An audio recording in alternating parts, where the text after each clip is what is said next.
retrasos por Citrams provocaron pérdidas a comerciantes. Medio Ambiente descarta que agrotóxicos regresen a El Salvador ante posible rechazo en Polonia. La Selecta de Playa consigue su segunda victoria en los Juegos Bolivarianos.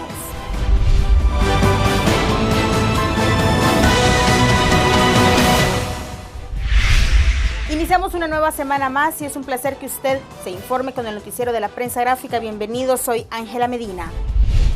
La construcción y los retrasos en el proyecto del Sistema Integrado de Transporte del Área Metropolitana de San Salvador han representado pérdidas para los comerciantes en esa zona, dijeron hoy la Cámara de Comercio y la ASI. Más detalles a continuación.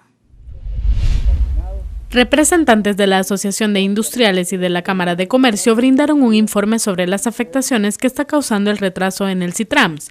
Según el estudio, los comerciantes cercanos han reportado en sus ventas una disminución que oscila entre el 40 y el 60%. Pedimos un poquito más de transparencia al gobierno en este sentido. Nuestros trabajadores necesitan saber cuánto va a costar y quién va a pagar el transporte de nuestros trabajadores hacia las estaciones iniciales del Citram y de la estación final hasta sus puestos de trabajo. Es decir, el Citram solo representa una porción del trayecto que nuestros trabajadores tienen que recorrer. Entonces no se puede eliminar el transporte público ni pretender que el Citrams va a sustituir completamente el transporte público. Los miembros de esta gremial industrial expresaron que en un inicio el proyecto Citrams les pareció atractivo y positivo. Sin embargo, su ejecución genera algunas dudas, como por ejemplo el costo del pasaje o si se trata en su totalidad de un asocio público-privado. Además, indicaron que, según los registros, son casi 35,000 personas que trabajan en la industria las que han resultado afectadas por estos retrasos. Y finalmente lo que, digamos, va alcanzando como ciertos picos de cosas que no pueden pasar. Si Mimex abandona la construcción de la obra y la deja en un claro caos, ¿verdad? Todos hemos visto lo que está pasando con el Citram. Deja la obra ni siquiera finalizada, sino con un 50.1% de avance. Y por tanto la fecha del 5 de noviembre, que era la fecha fijada, no se cumplió. El MOP está sin licitar la contratación para terminar, para poder licitar lo que hace falta, y por tanto tampoco hay una fecha previsible de cuándo finalmente estará finalizado el sistema. Los empresarios pidieron al gobierno más transparencia en el proyecto y criticaron el doble discurso sobre la entrada en vigencia del plan piloto, prometida para la segunda semana de diciembre. El ministro de Obras Públicas, Gerson Martínez, en declaraciones del día domingo, declaró que no se tiene fecha para lanzar el plan. Informó para la prensagráfica.com Nancy Alonso. Y 11 municipios salvadoreños resultaron ganadores en la sexta edición del programa Pueblos Vivos. Algunas de las categorías premiadas fueron gastronomía, tradiciones, historia, arqueología, paisajismo y artesanía.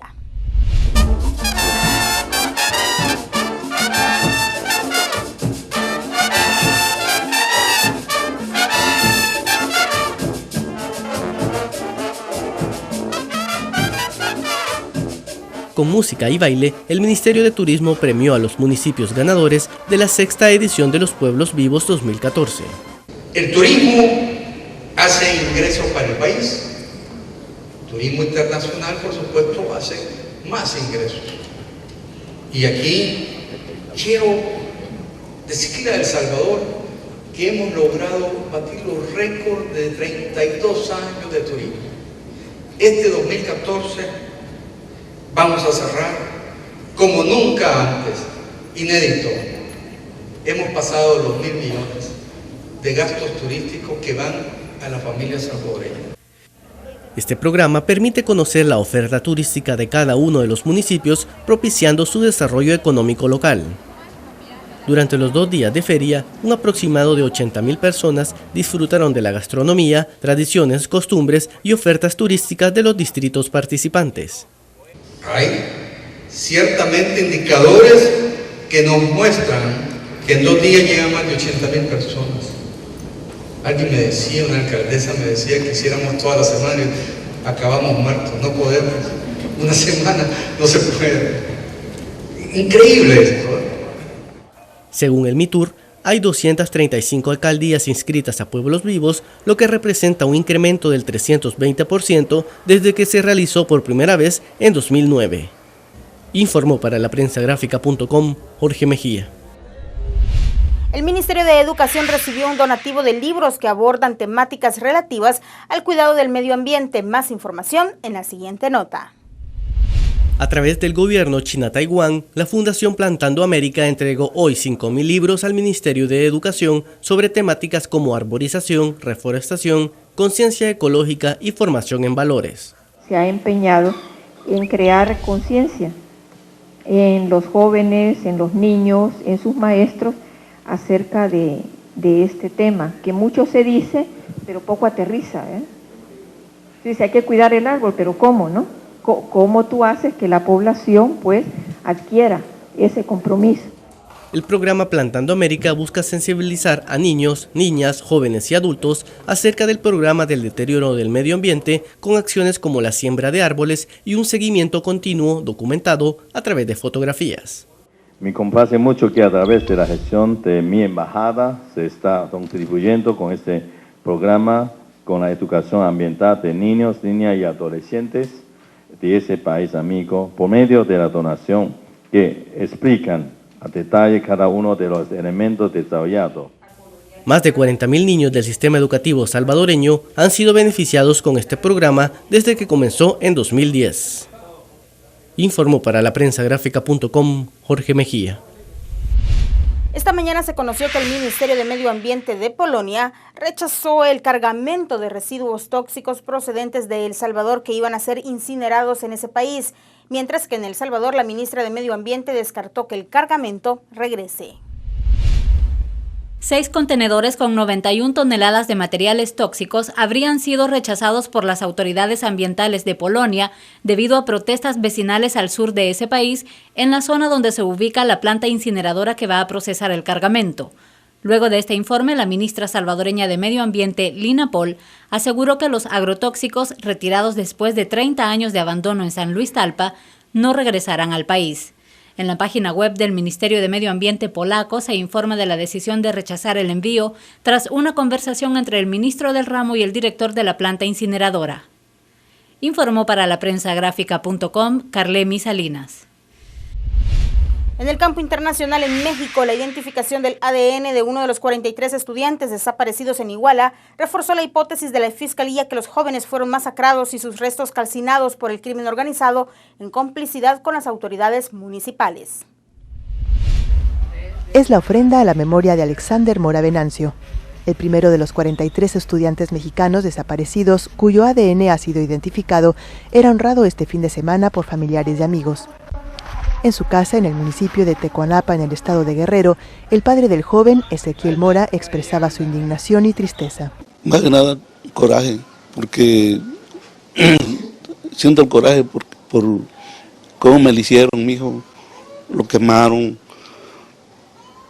Hasta allí siento que el coraje no soporta esa mina, la verdad, porque con lo que le hicieron como si hubiera sido un animal, como si no hubieran sido humanos ellos, eso que hicieron. Mora asegura que ha tenido que aceptar la muerte de su hijo después de que se divulgaran este fin de semana los resultados de los estudios de ADN realizados por la Universidad de Innsbruck en Austria. En ellos se identificaban los restos óseos del joven Alexander como uno de los 17 cuerpos que habían sido calcinados en un vertedero del municipio de Cocula. Así lo confirmaba el domingo el procurador mexicano Jesús Murillo Caram. Para el procurador, estas pruebas, unidas a las declaraciones de los inculpados, refuerzan la hipótesis de que los 43 jóvenes desaparecidos el 26 de septiembre en Iguala fueron masacrados y calcinados por el crimen organizado en complicidad con las autoridades municipales. Los familiares, sin embargo, a pesar de que aceptan las pruebas de laboratorio, ponen en duda la versión sobre la masacre en el basurero de Cocula. Los padres piden a las autoridades que se sigan buscando a los restantes 42 jóvenes y que se revisen otros aspectos del caso, en especial la actuación del ejército, ya que aseguran, la noche de los hechos, los soldados llegaron a quitar a los muchachos su celular, los patearon, humillaron y no quisieron ayudarlos. Y en el campo de los deportes retomamos las semifinales de la Liga Mayor de Fútbol.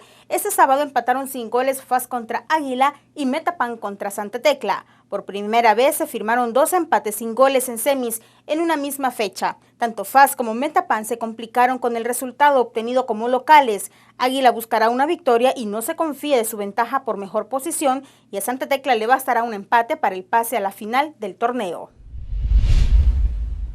Y cerramos nuestra primera emisión de la semana con una buena noticia deportiva. La selección de fútbol playa consiguió este mediodía su segunda victoria en los Juegos Bolivarianos que se disputan en Perú.